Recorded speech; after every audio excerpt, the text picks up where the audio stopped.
on, my wayward son. There'll be peace when you are done. Lay your weary head to rest. Don't you cry no more. First, what you have to do is figure out which are the cations and which are the anions.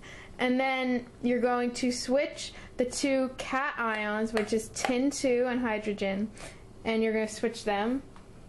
So it is tin plus H2O, or water.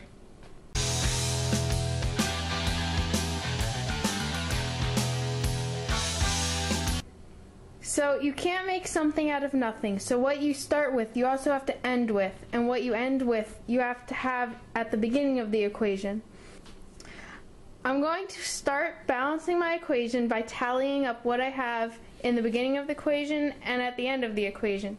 So I have 1 tin 2, 2 oxygens, and 2 hydrogens in this side, and then 1 tin, 1 oxygen, and 2 hydrogens on that side. We're going to start by putting a 2 in front of the H2O, which makes 4 hydrogens and 2 oxygens. And we're also going to put a 2 in front of the hydrogen on this side to make 4 hydrogens. So you have 1 tin, 2 oxygens, and 4 hydrogens on each side.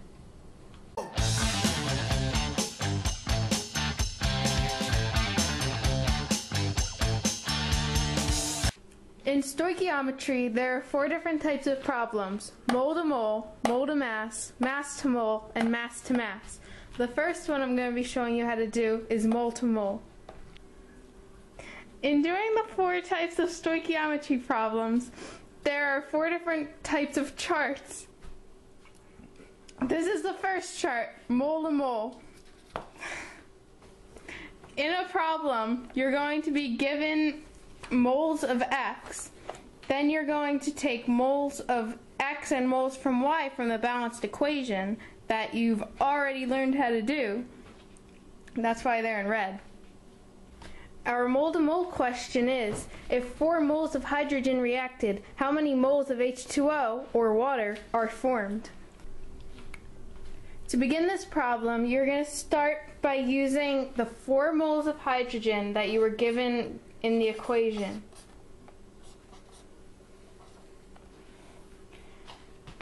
Then you're going to take the 2 moles of hydrogen in the beginning of the equation and over top of it you're going to put 2 moles of H2O, which is Y.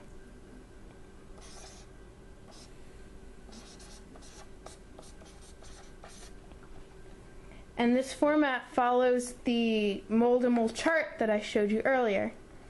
Now what you're going to do is you're going to multiply across the top and then multiply across the bottom and then divide the top by the bottom. So in this case you get 8 over 2, which equals 4. So you have 4 moles of H2O.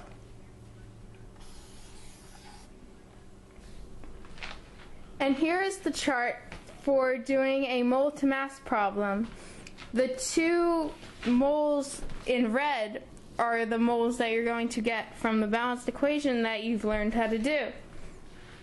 Grams of Y will be found on the periodic table.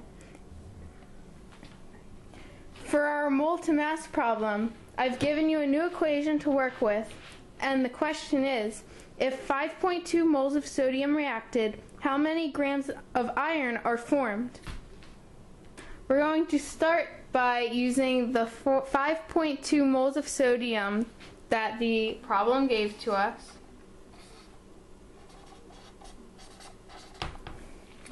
And then we're going to add in, from the balanced equation, 6 moles of sodium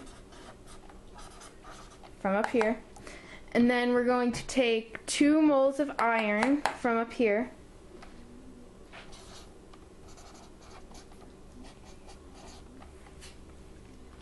And then you're going to put 1 mole of iron down here. And then off of the periodic table, you're going to find out the mass in grams of iron, which is about 56.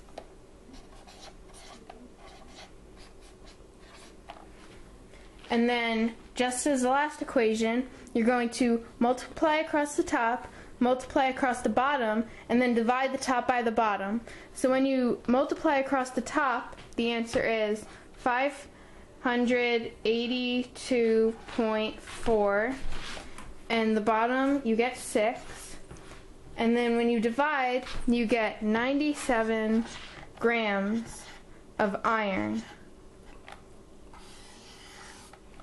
Here is the chart for solving a mass to mole problem. You're going to start with the given x you got from the equation. Then you're going to use grams of x from the periodic table is 1 mole. And then from your balanced equation, you're going to find moles of x and then moles of what you want to find, which is y. The question for our mass to mole problem is, if 32.4 grams of sodium chloride reacted, how many moles of sodium fluoride are formed? Try to attempt this problem on your own and then proceed in the video. Now I'm going to show you the answer for our mass to mole problem. So you're going to start with what the question gave to you, which is 32.4 grams of NaCl. And then you're going to take from the periodic table 58 grams of that, and then 1 mole. And then you're going to take from your balanced equation 2 moles of sodium chloride equals 2 moles of that. And then you're going to multiply across the top and multiply across the bottom, which gives you 64.8 over 116. And then when you divide, you get 0.56 moles of that. And here we have the most complicated of all 4 charts, which is the mass to mass chart. You're going to start with given x, and then you're going to take from the periodic table grams of H, which is equal to 1 mole. Then from your balanced equation, you're going to take 1 mole of X and 1 mole of Y. And then you're going to put 1 mole of that Y, and from the periodic table, grams of Y. For our mass to mass problem, we have a different equation, which is obviously the longest and one of the hardest. And our question is, if 20 grams of oxygen reacted, how many grams of CO2 are formed? Try this problem on your own. I'm going to show you the answer now for our mass-to-mass problem. You're going to start by taking what you got from the question, which is 20 grams of O2. Then you're going to, from the periodic table, take 32 grams of O2 and set that equal to 1 mole of O2. Then from your balanced equation, you're going to take 13 grams of O2 from up here, along with 8 moles of CO2. And that's supposed to be moles.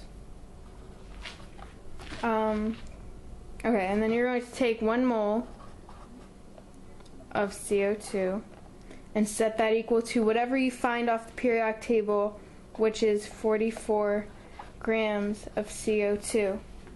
Then you're going to multiply across the top and multiply across the bottom, which is 7,040 over 416. And when you divide, you will get 16.9 grams of CO2. And that is your final answer. Congratulations, you now know how to solve all 4 types of stoichiometry problem. And now it's time for some chemistry bloopers. Yay! Stop.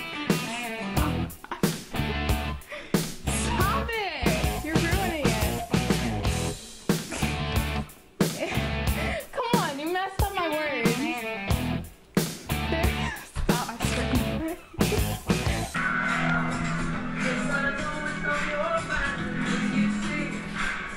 Shut up.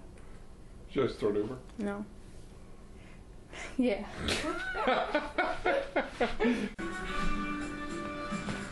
You can't have that on in the background.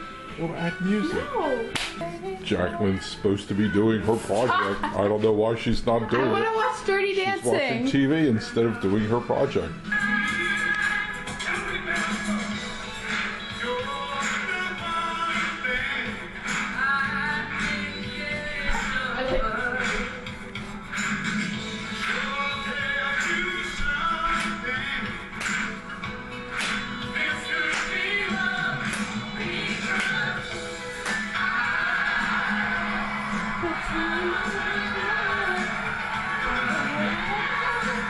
It's very fun.